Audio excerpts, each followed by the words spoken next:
Bonjour à tous et bienvenue dans Entrepreneur Lambda, le podcast qui donne la voix aux entrepreneurs anonymes, passionnés et passionnants. Je suis Steven Pingon, modeste entrepreneur et accompagnant de start-up, et vous pourrez me retrouver chaque mois avec un nouvel épisode. On se retrouve pour la seconde partie de l'épisode avec Ludovic de Movalib. Bonne écoute! Salut Ludo! Salut Steven. On se retrouve pour la deuxième partie de ce podcast. Dans la première partie, tu nous as expliqué depuis ton enfance comment tu en es arrivé à créer Movalib, et notamment le point clé de ton projet qui est vraiment cette douleur que tu as identifiée chez les garagistes et chez les automobilistes également. On se retrouve pour cette deuxième partie. Ce que je te propose pour la débuter, c'est que tu commences par nous pitcher Movalib, si ça te va. Enfin Steven, j'étais impatient de pouvoir parler de Movalib et avec plaisir. Écoute, Movalib c'est très simple, vous l'avez compris tout à l'heure avec le contexte. Movalib c'est un SaaS à destination des garagistes, donc des professionnels qui réparent vos autos au quotidien et qui est en fait un assistant digital. L'objet de ce SaaS, c'est d'accompagner nos garages tous les jours dans la gestion de leur entreprise pour qu'ils puissent gagner un temps précieux et leur permettre, on a une baseline que j'aime beaucoup, qui est cette très familière mais qui caractérise tout à fait ce que doit faire un garage, c'est garder les mains dans le moteur. Ce garagiste, plus il travaille, plus il répare d'automobiles, plus il peut espérer gagner sa vie. Et Dieu sait que ce métier d'artisan, puisqu'on adresse une population de garages indépendants, c'est notre cible, il est aujourd'hui pas aidé. C'est une population qui globalement est mal vue de la part des automobilistes, alors que ces petits artisans du quotidien sont parfois et souvent de très bons artisans, à coût relativement raisonné, raisonnable par rapport à de plus grosses structures. Et on voulait développer des solutions qui leur permettent tous les jours de se concentrer sur leur métier originel. Quand tu parles de SaaS, on dit bien Software as a Service, donc c'est-à-dire que c'est une plateforme complètement en ligne qui ne nécessite pas l'installation d'un logiciel et qui permet depuis n'importe quel ordinateur d'avoir un panorama complet de toutes ces activités autour du garage. Ouais, tout à fait. On voulait un service live et qui puisse être disponible de n'importe où, puisque une des problématiques qu'on avait aussi avec ces garages, c'est que l'utilisation même de hardware, donc de matériel informatique, est tout à fait inégale. C'est une population qui, globalement, peut par ailleurs au départ être assez réfractaire à utiliser ces outils. Et donc on avait besoin d'avoir un outil qui soit live, responsive, facile d'utilisation, facile à prendre en main, facile à connecter. Et donc le SaaS était pour nous, a priori, le produit désigné pour qu'on puisse réussir à fournir un service qui soit facilement accessible et donc facile à prendre en main pour ces petits garages indépendants. Aujourd'hui, c'est quoi la vie d'un garagiste sans Movalib? Mais aujourd'hui, la vie d'un garagiste sans Movalib, tu vois, je pense que ce serait malhonnête de dire qu'il y a un type de vie. Il y a dans ces garages plusieurs populations. Il y a des plus ou moins jeunes réparateurs. Il y en a certains qui sont très sensibles aux nouvelles tech, d'autres pas du tout. Donc ça peut travailler au post-it et à l'agenda papier avec un stabilo qui est à changer toutes les semaines tant ça stabilote, ce qui est assez drôle, encore aujourd'hui en 2024. Certains autres ont malgré tout des petits outils pour faire leur devis, leur facture, mais ont à côté un agenda papier. Certains autres ont déjà un petit agenda Google, mais cet agenda il sert juste à noter le rendez-vous, il ne sert pas à gérer l'atelier à proprement parler. Donc en fait, la magie de Movalib, c'est que ça devait répondre à peu près à toutes ces populations-là. On a encore aujourd'hui des choses à développer, qu'on est déjà en train de développer avec Dimitri, qui est mon associé CTO du projet. On a déjà mis le doigt sur les pistes de progrès et on les a déjà initiées. Donc je suis ravi de dire qu'on est déjà prêt pour demain et on le sera chaque jour un peu plus. Mais donc la journée type d'un garage, globalement, si on occulte cette partie organisationnelle, c'est pas compliqué. C'est on rentre les bagnoles le matin et ou l'après-midi. En général, on conserve la voiture soit sur la demi-journée, soit sur la journée. En général, quand c'est beaucoup plus, c'est en général pas le propre de la majorité des prestations, mais c'est je passe mes bagnoles au jour le jour, en plus des clients qui se pointent sans prévenir et sans prendre rendez-vous, parce qu'évidemment, on ne choisit pas de tomber en panne. Mais globalement, c'est je rentre une bagnole le matin, si je suis tout seul dans l'atelier, je suis capable de sortir entre 4 à 6 bagnoles par jour, et j'essaye de sortir mes bagnoles le plus vite possible, le mieux possible, et en parallèle de ça, de m'assurer que j'ai en permanence le consommable pour sortir ces bagnoles. Et toi, sur toutes ces étapes-là, Movalib, de la prise de rendez-vous à la facturation du client, sur toutes ces étapes-là, Movalib apporte un plus à la fois donc aux clients automobilistes et aux garagistes. Tout à fait. À partir du moment où un rendez-vous est entrant, qu'il soit pris par le particulier ou que ce soit par le professionnel, on va ensuite pouvoir venir segmenter chaque étape qui permette d'aller jusqu'à la restitution du véhicule et donc jusqu'à l'envoi de la facture. Donc concrètement, effectivement, il y a toute cette partie invisible de l'iceberg que ne voit pas l'automobiliste, c'est-à-dire entre je donne ma clé et je récupère ma clé. Entre-temps, il s'est passé 1001 étapes, et l'objet de Movalib, c'est de venir encadrer, et en tout cas venir huiler chacune de ces étapes qui nous permettent d'arriver de A, encore une fois, jusqu'à Z. Et qu'est-ce qui explique post-Covid qu'on arrive à cette situation de souffrance des garagistes? Alors, je ne crois pas que le Covid, dans cette profession, ait joué un rôle important dans cette situation. Le Covid a eu un effet fort, mais sur toutes les entreprises de France, hein. C'est le mouvement de personnel. Donc c'est vrai qu'on a vu des ateliers souffrir parce que beaucoup de mécanos s'en allaient, changer de structure, changer de métier. Et donc on a tous les responsables de ces petits ateliers qui ont dû gérer et produire quasiment autant de voitures avec moins de mains, donc moins de main-d'œuvre à rendre. Et en fait, c'est là que certains se sont rendus compte que tout ce qu'ils faisaient en dehors du métier de réparateur en fait, leur coûtait 2 fois le prix, puisque c'était ce qu'ils ne pouvaient pas produire, donc qui était perdu, et qui en plus de ça les écartait parfois d'une bonne gestion du garage, puisque gérer la va-vite. Donc c'est juste venu, dans certains cas, en fait, exacerber certains points de gestion qui étaient déjà présents, qui étaient déjà visibles. Et puis les garages ont pris conscience globalement. Moi, je trouve que c'est une population formidable, encore une fois, ces garagistes, puisque ce sont des gens qui sont passionnés, souvent. C'est rare, encore une fois, de trouver des métiers où tous les gens sont passionnés. Malheureusement, c'est une profession qui pâtit d'une mauvaise image, mais c'est très rare d'avoir dans ces toutes petites structures des gens qui sont de mauvaises personnes, puisque encore une fois, ces gens-là payent de leurs économies, payent de leurs deniers pour faire vivre leur structure, et sont en général, je trouve moi, de très bons interlocuteurs pour réparer les véhicules.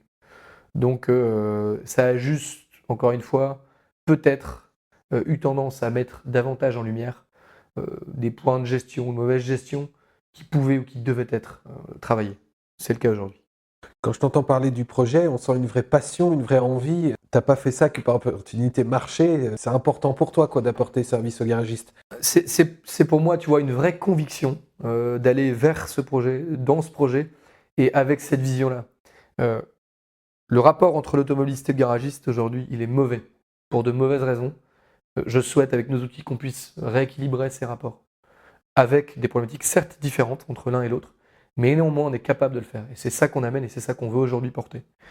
Même chose, aujourd'hui, les entreprises, tant les garagistes que donc leurs fournisseurs, sont des entreprises qui ont besoin de rentabilité. La rentabilité, elle n'a jamais été aussi mise à mal que ces dernières années. Et donc, il faut avoir des leviers qui nous permettent d'être plus rentables, plus profitables, pour que les entreprises soient pérennes. Et c'est ça aussi qu'on offre et qu'on met en avant aujourd'hui avec Movalib. Et donc, ouais, il y a une conviction forte, profonde de ma part, qui est de savoir que ce qu'on fait, ça a du sens pour chacun de ces interlocuteurs, ou en tout cas de ces personas, et de se dire que ouais, on peut changer d'une certaine manière les choses. Et on a donc la baseline de notre produit, de l'entreprise, mais moi je porte quelque chose de fort, c'est que il faut que notre mobilité, la bagnole, c'est quand même, ça reste le premier moyen de transport des Français. Tous les Français n'habitent pas à Paris ou dans des grandes villes.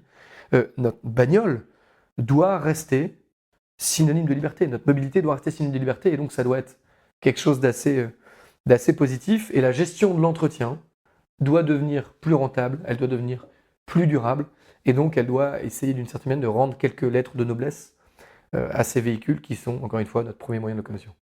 Là, le projet pour toi est très défini. Il a fallu ensuite aller plus loin. C'était quoi ton premier réflexe? C'est quoi la première brique que tu as apportée à ce projet-là une fois que tu as été à plein temps dessus? Alors, c'est marrant parce que tu vois, dans mon ancienne entreprise, j'avais souhaité pouvoir prendre une demi-journée ou une journée. En fait, tu vois, c'est pas possible. Ouais. Quand tu aimes ton métier, ta société et encore plus tes équipes, en fait, ça ne fonctionnait pas. Et réellement, sur la quasi-année de transition, je sais avoir pris une demi-journée justement pour aller prendre quelques infos auprès des incubateurs. Et en réalité, ma première démarche, c'est de me dire, ok Ludovic, peut-être que le commerce est un sujet que tu affectionnes et dans lequel tu te débrouilles. Pour autant, monter une entreprise, c'est pas du tout la même chose.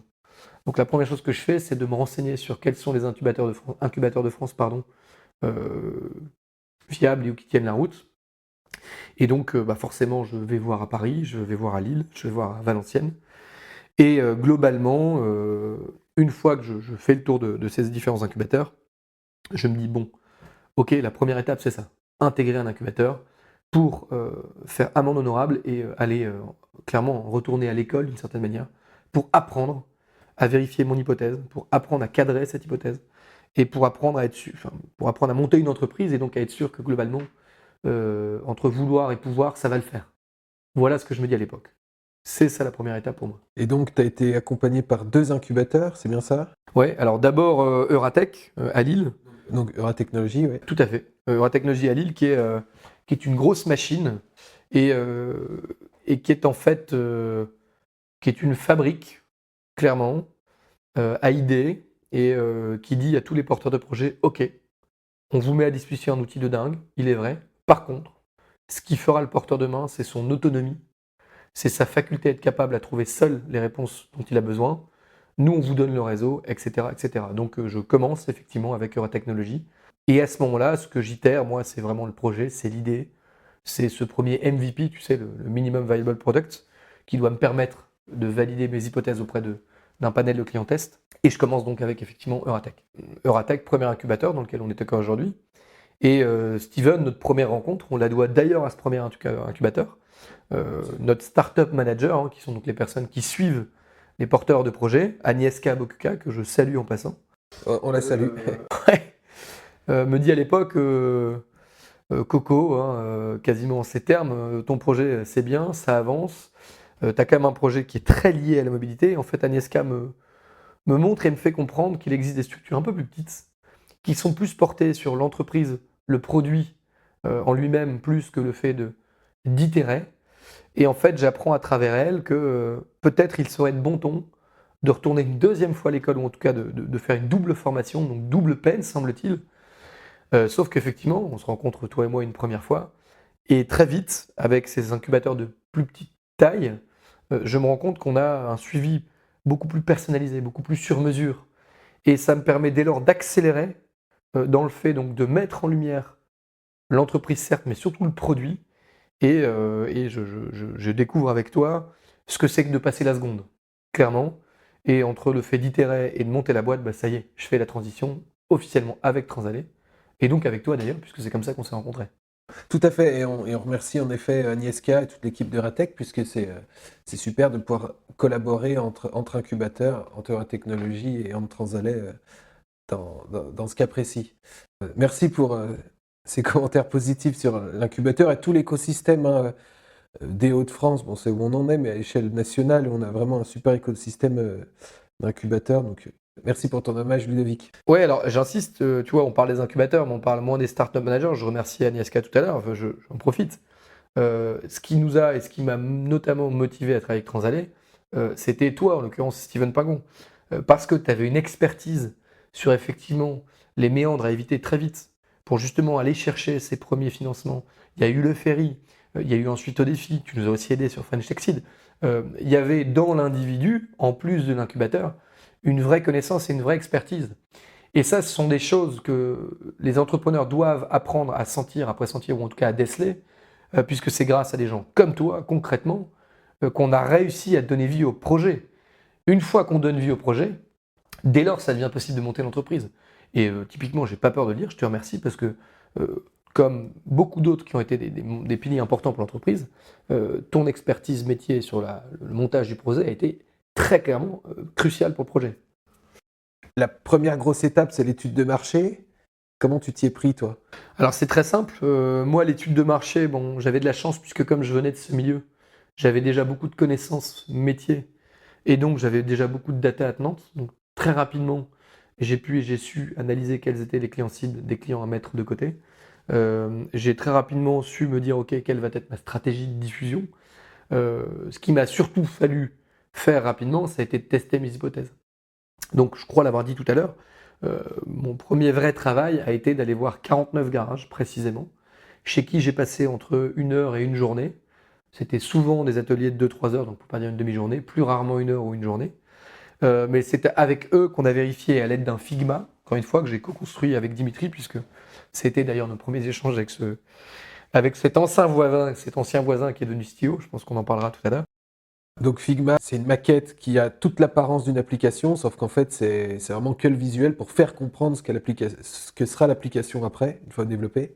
Concrètement, pour faire un parallèle, c'est la même chose que si vous allez sur un salon et que vous aviez devant les yeux une maquette d'une voiture mais à taille réelle.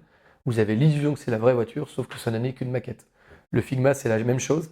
Ça arrive à simuler un véhicule dont a priori les portes s'ouvrent et se ferment, mais en réalité, il n'y a pas de circuit électrique, il n'y a pas de moteur. C'est ça un Figma. Ça permet donc de vérifier que effectivement la population qui vient voir votre produit est réellement attirée par votre produit. Et donc, tu es allé voir 49 garages en passant plusieurs heures. C'est un travail gigantesque que tu as mené là, mais toi-même, un expert de ton marché, tu as eu la modestie de repartir de zéro et de faire quelque chose d'extrêmement lourd et sérieux, quoi. Alors, encore une fois, en quittant tout, je pense qu'on n'a pas le droit de ne pas tout essayer, de tout remettre en question. C'était donc mon cas à l'époque, ça l'est encore aujourd'hui. J'ai donc décidé d'aller voir ces garages parce que le métier que je faisais avant, le produit que je vendais avant, n'avait a priori rien de commun avec ce qu'on s'apprêtait à faire ou ce que je m'apprêtais à faire en lançant Movalib. Donc c'était pour moi essentiel de prendre le feedback des clients, ou en tout cas du consommateur, puisque celui qui a raison, c'est celui qui paye. Et donc je voulais clairement passer du temps avec eux pour avoir l'assurance de leur rendre un produit qui répondait aux problématiques chez eux. Et surtout, je le dis parce que je le pense, j'adore cette population, j'adore le personnage du garagiste pour l'avoir été moi-même encore une fois.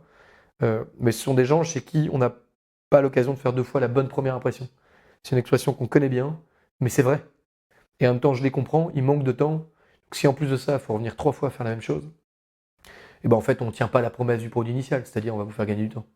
Et donc, ton étude de marché, même d'un point de vue quantifiable, tu as battu le record, enfin en tout cas moi de mon côté, le record des lettres d'intention. T'en as eu combien à la fin? On a eu près de 80 lettres d'intention entre le mois de mars donc, 2023, qui est à l'époque, qui est donc la date à laquelle je quitte mon entreprise pour entrer chez Euratech. En toute modestie, toute simplicité, cette lettre d'intention, enfin ces lettres d'intention, elles ont été aussi portées par des garages que je connaissais déjà en partie, par certains partenaires que j'avais historiquement, mais qui tous très vite ont compris cette vision qui était la mienne, de se dire oui, Ludo, effectivement, si ce produit-là tient ses engagements et cible ses problématiques, on veut te suivre, on veut essayer. Et c'est vrai qu'on a su, encore une fois, grâce à ces clients qui nous ont aidés, j'insiste, c'était déjà une façon pour eux de nous aider, et je les remercie d'ailleurs encore aujourd'hui. C'était à la fois la conséquence, je pense, du travail produit chez ces 49 garages. C'était aussi la conséquence donc, de ce bagage de clientèle de mon ancienne entreprise et le fait de bosser les projets avec eux, clairement. Bon, Ludovic est modeste, mais je pense vraiment qu'il a mené son étude de marché vraiment de manière super, super efficace. Si vous voulez des conseils d'ailleurs sur l'étude de marché, n'hésitez pas à faire un tour donc, sur le site entrepreneurlambda.fr. Et également, on a fait un petit épisode sur l'étude de marché en podcast. Voilà, n'hésitez pas. Qui dit entrepreneuriat dit aussi équipe. Équipe tant d'un point de vue opérationnel qu'aussi mentor, conseil d'administration, etc. Là-dessus, pareil, je crois que tu as fait un gros travail. Comment tu t'y es pris Alors, dans mon cercle amical, j'avais, sans le savoir, beaucoup de chance. Parce que j'ai autour de moi beaucoup d'entrepreneurs. Et par entrepreneur, j'entends, et je le dis avec, pour le coup, beaucoup d'amour, j'entends l'artisan du coin, le plombier. J'en ai un en tête, il se reconnaîtra. Jusque, effectivement, au patron d'entreprise qui gère jusqu'à 300 collabs, qui est donc le même type d'entreprise dans laquelle j'ai été auparavant. Et notamment aussi fondateur de start-up. Et donc, en fait, le jour où je me suis lancé, j'ai commencé à dézoomer un peu plus, à écouter encore davantage. Et il y a un dénominateur commun pour toutes ces entreprises, et quelle que soit leur taille, l'équipe. Comment est-ce qu'on met en marche et comment est-ce qu'on fait fonctionner une entreprise? Les entreprises ne fonctionnent pas si elles n'ont pas de collab. Je l'avais déjà vu, encore une fois, chez mon ancien employeur avec mes équipes. Et d'ailleurs, j'étais très fier dans mon ancienne entreprise de dire qu'on avait la plus belle équipe du monde. Il m'a fallu aujourd'hui, et il me faut aujourd'hui, monter une équipe non plus que de commerce, mais il me faut monter une équipe pour monter une entreprise, et pour que cette entreprise soit viable sous tous les aspects. La finance, le RH, le commerce, le produit, etc., etc. Et donc je me suis alors tout de suite tourné vers ces gens-là. Je leur ai demandé de me parler encore davantage de leur quotidien. Je leur ai demandé de pouvoir aller chez eux. Pour l'anecdote, tu vois, je suis allé voir des boîtes du coin 1 fois, 2 fois, 3 fois, des boîtes très différentes. Je suis allé à New York, je suis allé à Montréal voir des boîtes qui étaient en train de s'installer, qui s'étaient installées.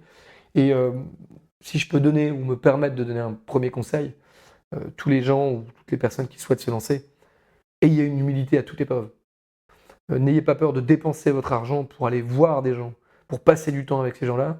Vous êtes probablement en train de créer votre premier plus beau bagage et aussi vos premiers plus beaux contacts.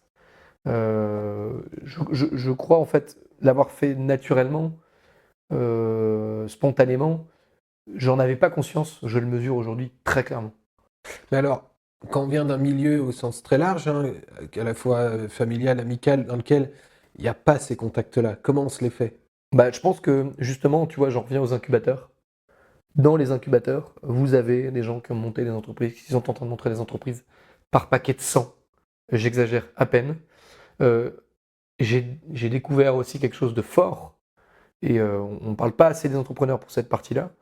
Les entrepreneurs sont entrepreneurialement solidaires. J'ai rarement vu un entrepreneur me fermer la porte quand j'avais une question à poser, quand j'avais une préoccupation, alors même qu'il n'y avait pas de lien ni affectif, ni amical, ni familial. Donc je pense que le milieu social peut aider, c'est vrai, ce serait pédant de prétendre le contraire. Par contre, pour autant, franchement, c'est pas du tout impossible. J'invite tout le monde, je pense que ouais, n'importe qui, de quelque milieu social que ce soit, les incubateurs sont des structures en plus dans lesquelles on peut entrer gratuitement. Non, entreprendre, c'est possible. Avoir des conseils, c'est possible. Et avoir des gens qui veulent y aller, c'est possible. Par contre, faites-le avec humilité, faites-le avec sérieux et arrivez avec des éléments tangibles. On n'arrive pas avec la simili hawaïenne en disant au fait, j'ai une idée, viens, on va se marrer, je vais te parler autour d'une bière. Non. On a la correction d'arriver propre avec une presse propre. Et en fait, on est déjà dans le postulat d'un entrepreneur qui vient porter un projet. C'est ça que j'ai compris. Et alors, toi, tu es quand même quelqu'un de particulier, puisque je crois qu'un de tes principaux mentors sur la partie financière, tu l'as trouvé en allant manger au resto. Ouais, alors c'est rigolo. Je vais en citer un. Enfin, je vais citer une entreprise, le comptoir volant, qui un jour m'appelle en me disant tiens, tu es le client le plus friendly du comptoir volant. Je ne le savais pas et donc décide de m'inviter aux 10 ans de leur entreprise. J'apprends deux choses à travers eux. Bah, d'abord qu'ils ont dans leurs entreprises 17 collaborateurs qui ont fondé des boîtes. Et je leur rends franchement un chapeau assez fort parce que avoir en 10 ans de boîte accompagné 17 collabs à monter 17 boîtes qui tiennent encore aujourd'hui la route, comme quoi c'est possible en France d'avoir des entreprises qui veulent aider d'autres entreprises à se monter. Ça marche, ça existe. Ces modèles-là existent. Et dans la discussion avec donc ces deux fondateurs, je me rends compte, enfin eux me disent que tiens en fait si tu veux monter une boîte, la santé financière, la structure financière de l'entreprise c'est capital Ludo, attention, il faut que tu sois vigilant à ça. Et ça tombe bien, j'étais sensible à ce discours parce que j'avais peur de mal faire sur le plan financier. Va rencontrer Jiminy, qui est une société du nord de la France, et donc son fondateur, Philippe Ondamolène, et il pourra probablement t'aider. Et en fait, à travers lui, on a très vite pu transposer et ou traduire l'ambition commerciale, la stratégie commerciale que moi j'avais posée pour Movalib en business plan, business model et ensuite beaucoup plus, mais de façon très figée, très précise et sans aucune forme d'itération, puisque clairement la finance, elle se nourrit de données précises et elle laisse pas place au rêve, il faut être très clair. Et il a donné lui, ou plutôt en tout cas grâce à lui, j'ai su donner au projet vie sur la partie en tout cas crédibilité financière. Je pense que là, tu as fait une super pub au comptoir volant, alors. Tous les entrepreneurs de France vont y aller pour trouver des super profils. Qui dit équipe dit aussi des équipes opérationnelles. Comment tu t'es entouré, toi, tu parlais de ton CTO tout à l'heure, notamment? Donc une fois avoir posé le projet, une fois avoir encadré le projet, une fois l'avoir écrit sur la partie, je dirais, financière, il a fallu pour le coup vraiment développer le produit. Et donc là, ça a été une re-rencontre, je dirais, avec donc Dimitri, qui est aujourd'hui CTO du projet. En fait, Dimitri, c'était un ancien voisin avec qui on avait échangé davantage de verres et ou de petites bouffes entre voisins que de discussions professionnelles. Et en fait, un jour, je l'appelle justement pour Ratec en lui disant tiens, donne-moi quelques conseils. Tu connais cette structure, peux-tu me donner quelques contacts? Dis-moi ce qu'il y a à prendre ou à laisser. Je vais écouter avec attention. Et forcément, dans la discussion et au cours d'un repas, je lui dis bah, tiens, pour info, moi j'ai quitté mon entreprise, je monte ce projet. Voilà, c'est pour ça que je te demande en gros clairement ces infos-là. Et Dimi me rappelle en fait 15 jours plus tard en me disant en fait ton truc me trotte dans la tête. Euh, En fait, tu sais, je suis dev. Et moi, je lui dis, mais enfin, je te voyais comme un informaticien et comme tu vois, par lacune et en tout cas par mauvaise expérience pro, moi, tout ce qui touchait l'informatique, je le mettais dans la case informaticien. Désolé à tous les devs qui écouteraient ce podcast, mais donc ouais, effectivement, je fais un aveu de faiblesse. Je me dis tiens, j'avais pas compris que tu faisais ce métier-là quand tu m'avais parlé de ton métier à l'époque. Et donc on se dit très simplement, ok, écoute, c'est simple, on a un MVP à développer, je te propose qu'on le développe ensemble, j'ai ma vision, je te la couche, on la travaille ensemble, on travaille ce fameux film ensemble, et puis ensuite viendra le MVP, donc la première version bêta de notre SaaS. C'est jamais évident de s'associer entre les premières rencontres, les premiers travaux ensemble et de dire le moment où je jette vraiment à l'eau. Quand on discutait avant, tu disais les gens qui fantasment un peu l'association puis à la réalité. Toi, tu l'as vécu ça. Ouais, en fait, s'associer à un projet, je pense qu'en réalité, il y a 99,9% des gens qui pensent que c'est quelque chose de positif. C'est la cerise sur le gâteau, c'est l'appât du gain, c'est en fait être a priori assuré d'avoir voix au chapitre, ou en tout cas de récupérer quelques marrons, quelques pommes près du pommier. Ça, c'est effectivement quelque chose qui est très difficile à expliquer. S'associer à être associé à un projet, en fait, c'est d'abord prendre le risque. C'est d'abord porter des responsabilités. Et effectivement, ça a été difficile au départ d'aligner tous les curseurs dans cette partie associative. Parce qu'en réalité, s'associer, c'est d'abord se serrer à la ceinture, c'est être clairement assuré d'être le dernier payé, rémunéré, c'est être assuré d'être le seul à devoir potentiellement hypothéquer ses biens immobiliers. Et en fait, c'est ça, s'associer. Et aujourd'hui, je trouve qu'il y a, en tout cas dans le langage commun en France, il y a une approche sur ce terme-là qui est tout à fait erronée et qui n'est pas juste. Et donc justement, effectivement, il a fallu des mois et encore aujourd'hui, pour se dire que globalement, s'associer avant de parler des gains hypothétiques, potentiels, etc., c'est qui prend ses responsabilités, qui porte, qui met plus de pierres dans son sac à dos que l'autre. C'est réellement ça, s'associer. Et ça, je trouve que d'ailleurs, les incubateurs pourraient ou devraient, à mon sens, commencer par ça et expliquer aux gens ce que c'est que s'associer. Il y a une lacune et il y a une méconnaissance, à mon sens, sur ce sujet-là. Là, tu as ton équipe, tu as ton marché qui est favorable. Quand est-ce que tu décides de te jeter à l'eau et de dire mais j'y vais? Dès le départ, j'étais sûr d'y aller. J'avais, encore une fois, une conviction assez forte, profonde. Quand je décide de quitter cet ancien emploi, cette ancienne entreprise, dans laquelle, encore une fois, a priori, il n'y a rien qui me prédestinait à m'en aller, tout était très confortable. Je savais que je devais aller au bout. Je ne pouvais pas quitter tout ça. Je ne pouvais pas avoir imaginé tout ça. Je ne pouvais pas avoir initié autant de sujets, autant de rencontres, autant d'échanges pour ne pas aller au bout. Ça, en tout cas, ça faisait partie de mon ADN. Et c'était une de mes convictions profondes, encore une fois. Impossible de ne pas aller au bout, et tu vois, aujourd'hui encore, je ne connais pas l'issue. Moi, je la crois profondément favorable. Je suis certain que on va aller vers quelque chose de beau, vers quelque chose de fort, et qu'on est vraiment en train de pouvoir modifier, ou en tout cas accompagner tout ou partie de plusieurs professions. Il n'y a jamais été question pour moi de ne pas y aller tout de suite. Voilà, c'est en y croyant fort qu'on va loin. Il y a eu combien de temps, toi, entre le moment de l'idéation et le moment de la création? Enfin, le moment où tu as quitté ton job et le moment où tu as créé la boîte? Bah écoute, c'est simple, la boîte, donc je quitte en mars 2023 pour rentrer au début mars dans l'incubateur de Ratec. Et on crée officiellement l'entreprise le 22 décembre 2023. Il faut quand même noter que c'est extrêmement rapide pour ceux qui seraient dans cette étape-là et qui écouteraient. Je vous souhaite à tous de faire aussi rapidement, aussi rapide que Ludo, mais c'est très rapide. Comment tu t'es financé ensuite? C'était quoi ton parcours de financement?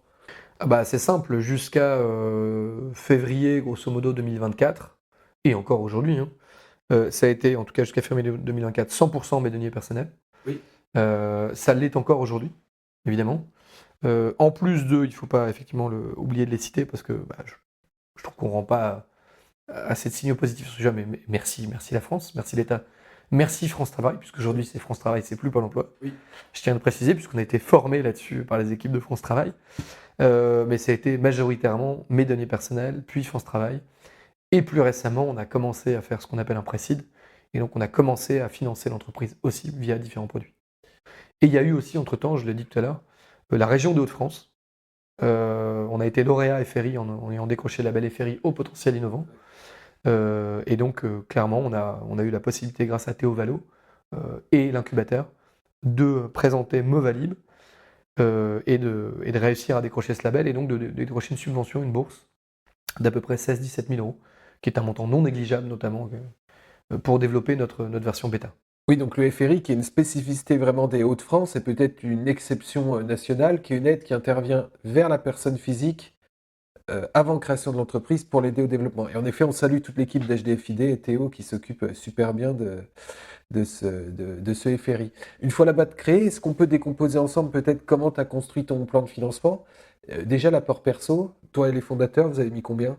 Alors, sur la partie numéraire pure et dure, on retrouve d'ailleurs dans le capital social de l'entreprise une partie du temps passé, parce que l'argent, les heures que tu passes, que tu ne te rémunères pas, elles sont aujourd'hui dans le capital social sous forme d'un apport en nature. Oui. Ce qui explique en partie le capital social de l'entreprise aujourd'hui. Oui. Et on a un apport en numéraire, donc à titre personnel, au-delà de toutes les dépenses du quotidien qu'on fait pour l'entreprise, d'à peu près 35-40 000 euros. Ok. Ensuite, vous êtes allé voir donc des business angels, c'est bien ça? Ouais, on a décidé donc avec Philippe van der Molen de construire une vraie stratégie d'investissement. C'est une stratégie qu'on a commencé à construire déjà en 2023. On commençait déjà à travailler dessus. Je ne sais plus si c'était un peu avant ou après, en tout cas les grandes vacances 2023. Donc tu vois, ça, au moment où on se parle, ça fait déjà un an. Oui. En se disant, ok, il faut qu'on construise quelque chose de sérieux. Il faut que les produits qu'on utilise ou qu'on actionne soient des produits qui permettent de dérisquer et à la fois il va falloir porter des risques. Et tu vois d'ailleurs la notion de risque, je pense qu'on y reviendra, mais elle s'est accentuée Oui. entre la vision de la start-up dans les éléments, enfin dans les établissements bancaires en 2023 versus 2024. On a sué quelques grosses gouttes puisque ça n'a pas été facile. Et d'ailleurs, je tire mon chapeau à tous les entrepreneurs qui, tous les jours, réussissent à maintenir leur boîte à flot et qui ont besoin de se financer alors que globalement, aujourd'hui, on n'est plus en ordre de sainteté. Il faut dire les choses, la start-up ne fait plus rêver. Je pense souvent, tu sais, au film La vérité si je mens, et il y a une réplique du film qui dit, mais les banques, tu vas, tu leur dis que tu montes une start-up et elles t'ouvrent les portes. Aujourd'hui, la banque, tu lui dis que tu es une start-up, elle te ferme les portes. Très clairement. Donc ouais, on a mis en place avec Philippe ce plan de financement où on a décidé d'avoir plusieurs produits. Donc on a évidemment la partie compte courant, donc apport perso des fondateurs, etc. On a ensuite déclenché ce qu'on appelle des BSR, donc ce sont des business angels qui ont mis en tant que privé des fonds privés. On a ensuite ce qu'on appelle un prêt d'amorçage avec la BPI. On a ensuite ce qu'on appelle un prêt d'innovation et de recherche et développement. Et on a enfin ce qu'on appelle des obligations convertibles, puisqu'on a aussi été lauréat French Tech Seed. Oui. En plus, pour finir, d'avoir été lauréat au défi, puisque au défi également nous a accompagnés dans le financement du projet. Et tout ça, ça nous mène à une enveloppe globale. On a une enveloppe globale d'à peu près 1,2 million pour un pré-seed qu'on a donc initié on va dire septembre-octobre 2023. Ce qui est, encore une fois, pour ceux qui nous écoutent, une très belle performance. Pour avoir très modestement contribué un petit peu à tout ça, je pense que le secret de votre réussite, c'est quoi? C'est un, des preuves de traction extrêmement fortes. Deux, une équipe très structurée qui donnait confiance dès le départ. Et puis trois, une capacité à trouver et à se mettre en danger en acceptant beaucoup d'investissements dilutifs. Puisque, pour rappel, hein, on l'a déjà évoqué dans l'épisode précédent, mais la clé de l'intervention publique, notamment de la BPI et de tout ce qui tourne autour, c'est bien le 1 pour 1. C'est-à-dire qu'il faut 1 euro de fonds propres, donc souvent de dilutif ou d'apport perso, pour avoir 1 euro d'aide de la part de la BPI. Pour rappel, hein, pour ceux qui voudraient faire des effets de levier comme Ludo, n'hésitez pas à aller faire un tour sur le site entrepreneurlambda.fr. Notamment, on a des articles sur le financement et une super calculatrice à plan de financement qui vous permettra de faire des effets de levier en partant de vos fonds propres, du dilutif, et ensuite d'aller voir les divers financeurs, les prêts d'honneur, la BPI, etc., pour comprendre un peu comment on arrive à un très très beau plan de financement comme l'a monté Ludo et l'équipe de Movalib. Toi, il y a quand même plus de 300 kilos de dilutif, d'investissement. C'était difficile de trouver ces investisseurs? Tu les as trouvés où? Ouais, c'est pas facile de trouver des investisseurs et à la fois, on a eu de la chance de trouver Echo dans le projet pour ces effectivement quasi 350 KE de BSR. C'est majoritairement pour une jeune entreprise, pour pas dire quasi exclusivement, des gens dans le cercle direct et ou indirect du porteur, à savoir de la famille en partie, des amis en partie, et des connaissances donc de cette famille ou de ses amis. Vraiment, cercle direct ou indirect, ça ne vient nulle part ailleurs que de là. Et effectivement, tu l'as dit, il y a aussi dans le fait d'avoir su et d'avoir trouvé écho positif auprès de ces investisseurs privés, le fait d'avoir eu un projet qui, d'une part, effectivement, avait des vraies preuves de traction. Oui. Ça, tout le monde le demande, encore plus les établissements traditionnels. Mais surtout le fait d'avoir une équipe qui avait du poids, qui avait du sens. Et effectivement, je voudrais revenir sur la première chose que tu as dite avant de passer au produit, c'est effectivement, il y avait une forme de crédibilité très forte autour de l'équipe, à savoir effectivement le CTO, effectivement Dimitri, effectivement la partie finance avec Philippe, aujourd'hui notre Chief of Staff, qui avait un bagage aussi financier assez fort, puisqu'il est arrivé là il y a quelques mois. C'était l'équipe sur laquelle les gens misaient, hein, très clairement, et sur le fait qu'on ait déjà trouvé, plutôt assez vite en tout cas, d'abord le marché, et en plus de ça, qu'on ait déjà une forme de revenu récurrent. Après, sur les produits, effectivement, tu parlais du BSAR. Donc le BSAR, c'est un produit qui est peu répandu, qui nous a été conseillé justement par le cabinet d'avocats qui nous suit, qui encore une fois nous avait été recommandé pareil par une start-up qui elle vend en poupe outre-Atlantique et en France. Et donc ce sont des bons de souscription qui permettent à des investisseurs privés de rentrer au capital d'une entreprise qui n'a pas encore de valorisation, mais de dire bonjour, toi investisseur, tu vas mettre, je prends pour exemple un billet de 100 000. L'entreprise, elle aura un jour, puisqu'elle s'y engage, un tour de table auprès de fonds qualifiés. Donc c'est en principe le seed ou la série A.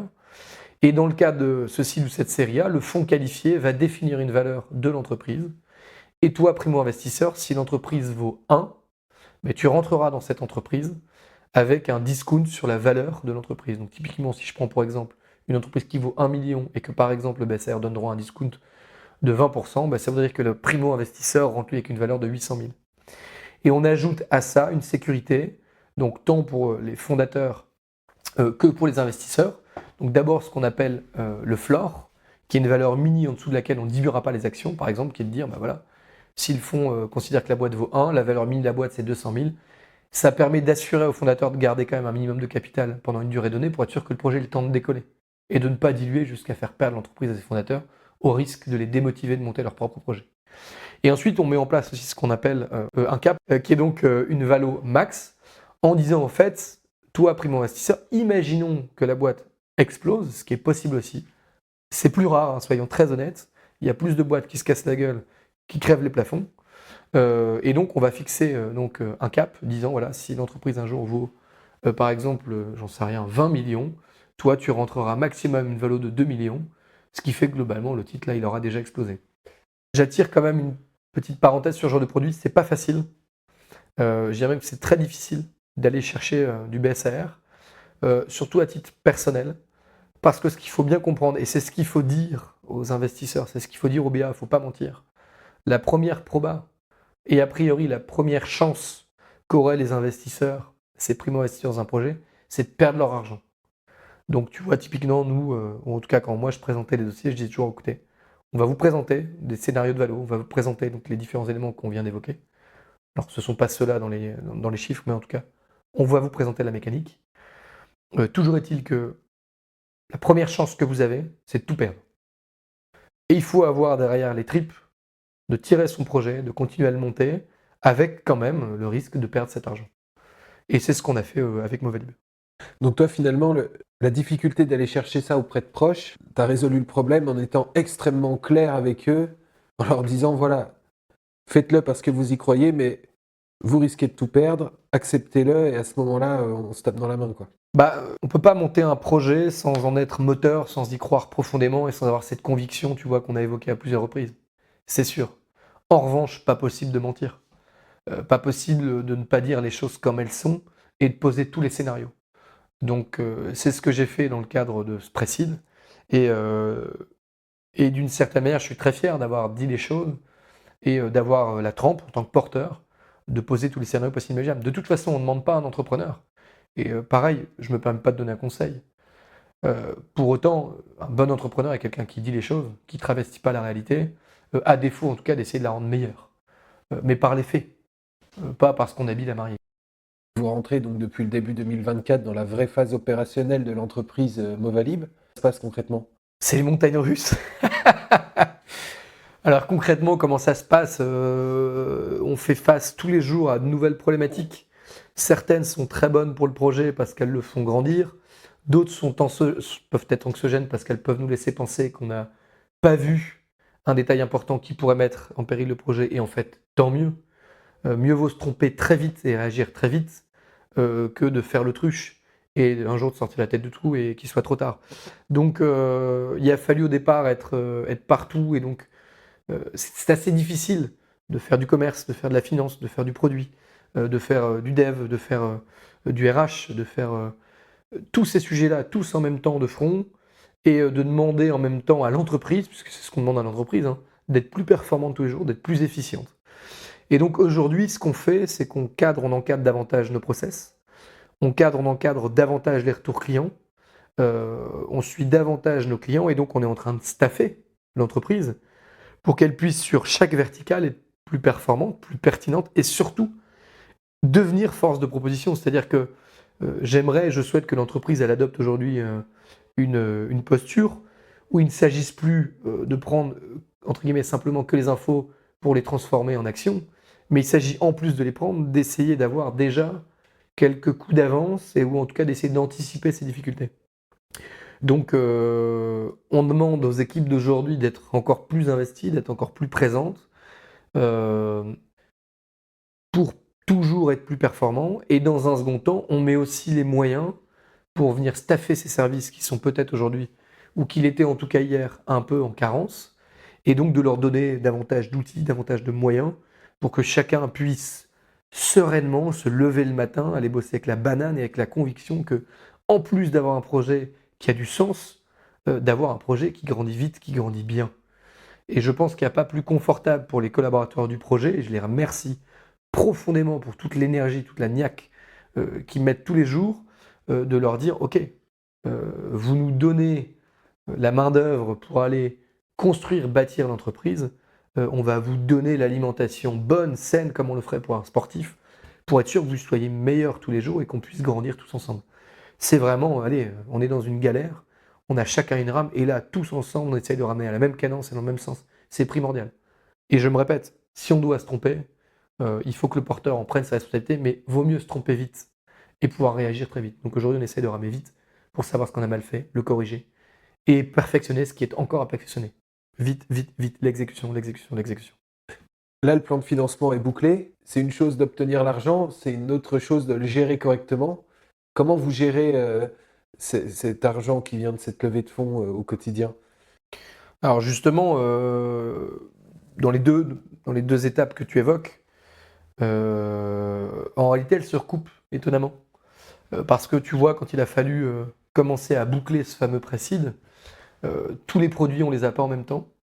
Certains produits sont en cascade les uns des autres, donc c'est-à-dire on est un peu dans l'apnée de savoir si oui ou non on va pouvoir déclencher tout ou partie, par exemple des produits BPI, par exemple des produits French Tech, parce que il y a à chaque fois ce qu'on appelle des conditions suspensives. Et en réalité, on gère l'agent en même temps qu'on essaye de l'avoir, c'est-à-dire qu'on gère des budgets donc par service, et donc on vérifie que chaque responsable de service tienne son budget. Tu vois, on s'est rendu compte que on avait des services qui ne respectaient pas ou qui ne tenaient pas leur budget, peut-être parce qu'on manquait d'expérience, parce qu'on n'avait pas d'outils de suivi. Donc on a mis en place ce qu'on appelle des tableaux de suivi, des tableaux de cash. On a mis en place un BP d'e-forecast, donc qui nous permet de réaliser si oui ou non on est dans le vrai. Et ce qui est assez intéressant, c'est que par contre, quelque chose qu'il ne faut pas négliger, c'est le sens du détail, surtout sur la partie finance. Vraiment, quand je dis qu'il ne faut pas négliger un détail, les porteurs aujourd'hui, surtout qu'en 2024, je me répète, mais les startups n'ont pas le vent en poupe, en tout cas en phase si early, chaque info que vous allez donner, chaque nouveau client, chaque nouvel encaissement, chaque type d'encaissement, chaque durée d'engagement, etc., s'il s'agit d'un SaaS notamment, vous devez pouvoir le monitorer quasiment en live et quasiment tous les jours. À partir du moment où vous n'êtes pas capable de relancer une banque ou de la motiver quasiment au jour le jour, et je n'exagère pas, alors vous êtes quasi sûr que votre dossier ne passera pas. Et il faut accepter d'avoir une forme d'abnégation et de dépenser un temps de dingue, justement, pour la mise en place de toutes ces KPI, de ces suivis de KPI, pour s'assurer que vous soyez crédible sur un plan financier. Il faut bien comprendre par là que la crédibilité financière, elle n'est pas tant dans le nombre de clients acquis, mais elle est dans le fait de savoir gérer parfaitement son entreprise en étant capable de justifier quasiment chaque euro, tant sur la partie chiffre d'affaires que sur la gestion d'entreprise. Et c'est une partie qui nous a pris là quasiment 3 mois. Je remercie d'ailleurs Philippe et Lucas qui ont passé beaucoup de temps là récemment sur ces dossiers, qu'on a cogité tous ensemble et auxquels ils ont donné vie, pour qu'on puisse réussir à donner enfin à nos banques le crédit qu'on devait avoir pour pouvoir aller plus loin, alors même que toutes les banques étaient en train de nous tourner depuis plusieurs mois, puisque c'était une période négative. Et d'ailleurs, je cite une anecdote, si on n'avait pas fait ça, typiquement, il y a plein d'éléments externes qu'on ne peut pas prévoir, et c'est pour ça que je dis qu'il ne faut pas négliger les détails sur ces sujets-là. Typiquement, dissolution de l'Assemblée nationale, on a des banques qui disent, bah tiens, on a un climat de tension qui est en train de se faire à cause de cette dissolution. Personne ne pouvait le prévoir. Ouais. C'était imprévisible. Voilà, clairement, enfin, les boîtes ou les structures qui n'ont pas de justification, qui ne peuvent pas aller très loin dans la justification, elles sont d'office blacklistées, on n'y va plus. Donc aujourd'hui, un porteur de projet, il n'a pas le droit de ne pas être au cordon de ce jeu-là. Donc ouais, la partie finance, effectivement, en réalité, encore une fois, les deux contextes que tu évoquais sont tout à fait liés, puisqu'entre le moment où tu envisages de le faire et au moment où tu le fais, il se passe plein de choses et tu dois quasiment justifier au quotidien. En fait, tu montres dans tout ce laps de temps qu'effectivement tu es au rendez-vous. Voilà ce que ça veut dire. C'est ok, je viens de voir, j'ai de l'argent, tout va bien, j'ai des clients, tout va bien, ouais, mais comment est-ce que tu tiens ta barque sur la durée? Et c'est ça que c'est moi de négo, à mon avis, mettre en lumière. Et pour pouvoir y répondre, il n'y a pas d'autre moyen que d'être capable de monitorer, encore une fois, ultra précisément et de façon ultra live. Cette interview touche bientôt à sa fin, mais j'ai encore quelques questions un peu traditionnelles à te poser. Si tu pouvais changer quelque chose à ton parcours, qu'est-ce que tu ferais différemment? Ah, c'est une bonne question. D'abord, je me lancerais plus vite. Encore plus vite que ça? Ouais, c'est-à-dire que peut-être que j'attendrai pas 12 années de salariat pour me lancer. Ok, dans ce sens-là. Je pense que 7 ou 8 aurait suffi. Le bagage, en tout cas, était là. D'ailleurs, j'encourage les gens à vouloir se lancer à le faire. Ne le faites pas, par contre, ne rêvez pas à le faire. Il faut en avoir conscience. Il faut, encore une fois, le poser, le cadrer et l'encadrer. Mais faites-le, c'est possible.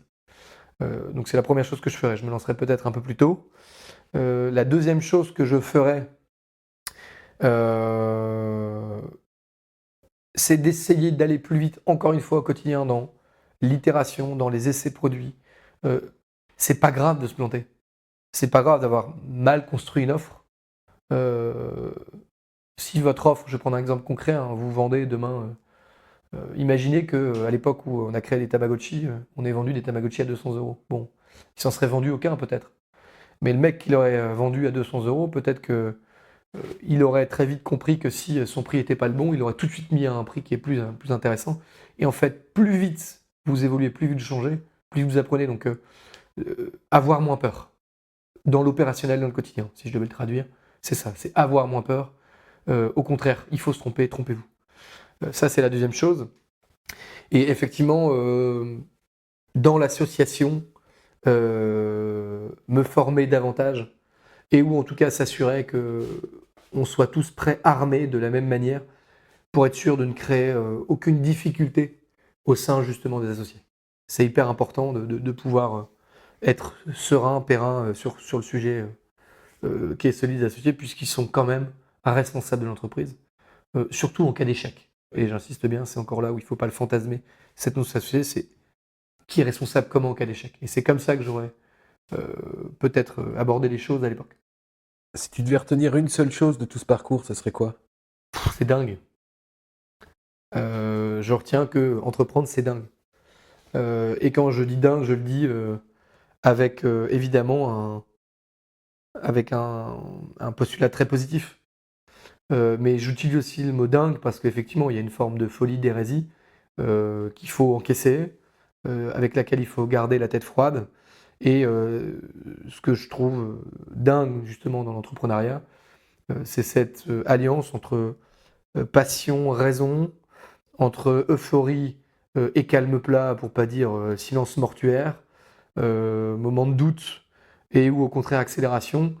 Et en fait, un peu comme Un peu comme, encore une fois, j'aime bien l'image des sportifs. Enfin, tu sais que j'aime beaucoup le sport. Un peu comme quand on fait l'ascension d'une montagne. Il doit faire beau, il fait plus beau, mais enfin, on m'avait dit qu'il faisait beau. Bah oui, mais en fait, ça sert à rien d'essayer de trouver pourquoi est-ce qu'on n'a pas eu la bonne info. Non, en fait, c'est comment je règle ma situation maintenant. Et c'est en ça que j'aime l'entrepreneuriat aujourd'hui.